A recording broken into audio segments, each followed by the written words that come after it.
हो गया। आज हम बात करेंगे मेमोरी, जो कि कंप्यूटर में बेसिक जानकारी के लिए बहुत महत्वपूर्ण है। अगर आप कोई भी कंपटीशन एग्जाम की तैयारी कर रहे हैं तो मेमोरी पढ़ना अति आवश्यक है, क्योंकि कंप्यूटर में जितनी भी प्रोसेस होती है वो सब मेमोरी के माध्यम से होती है। इंफॉर्मेशन को सेव करने का एक ऐसा स्थान है जहां पे डाटा और इंफॉर्मेशन स्टोर की जाती है। तो मेमोरी आप सभी को पता है, वह स्थान जहां पे इंफॉर्मेशन को, डॉक्यूमेंट को स्टोर करते हैं कंप्यूटर में, क्या कहलाता है? मेमोरी कहलाता है। कंप्यूटर मेमोरी मुख्यतः दो प्रकार की होती है।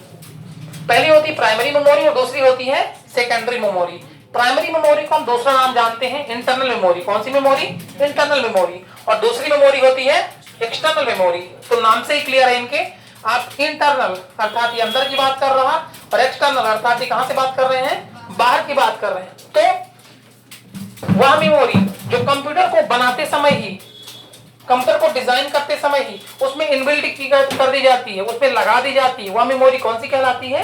प्राइमरी मेमोरी या इंटरनल मेमोरी। तथा वह मेमोरी जिनका उपयोग यूजर अपनी आवश्यकता के अनुरूप बाहर से लगाने का प्रयास करता है, बाहर से लगाता है, पेन ड्राइव के माध्यम से, सीडी के माध्यम से, अन्य किसी माध्यम से, वह डिवाइस कौन सी कहलाती है? एक्सटर्नल या सेकेंडरी। इसके बाद हम आते हैं प्राइमरी को मुख्यतः दो भागों में बांटा गया है। पहला है रैम और दूसरा है रोम। रैम का फुल फॉर्म हो गया रैंडम एक्सेस मेमोरी, और रोम का हो गया रीड ओनली मेमोरी। रैम को अंग्रेजी में अस्थायी मेमोरी, हिंदी में अस्थायी मेमोरी बोलते हैं, और अंग्रेजी में से बोलते हैं वोलेटाइल। क्या बोलते हैं? वोलेटाइल। और रोम को अंग्रेजी में बोलते हैं नॉन वोलेटाइल, तथा हिंदी में बोलते हैं स्थायी मेमोरी। ये स्थायी मेमोरी है और ये अस्थायी मेमोरी है। साथ में रैम के तीन प्रकार हैं अलग अलग। पहला है एस रैम, इसको स्टैटिक रैम बोलते हैं। दूसरा है डी रैम, इसको डायनेमिक रैम बोलते हैं। और तीसरा है एस टी रैम, या इसको कहीं एस रैम भी पढ़ा जाता है। सिंक्रोनस रैम के नाम से जाना जाता है। बुकों में अधिकांशतः दो ही मिलते हैं, स्टैटिक और डायनेमिक। तीसरा ये विकल्प भी नए बुकों में मिलता है, सभी बुकों में आपको उपलब्ध नहीं है। रोम को स्थायी कहते हैं, इसका फुल फॉर्म हो गया रीड ओनली मेमोरी। ये भी मुख्यतः तीन भागों में बांटा गया है इसको। पहला होता है P ROM, programmable read only memory.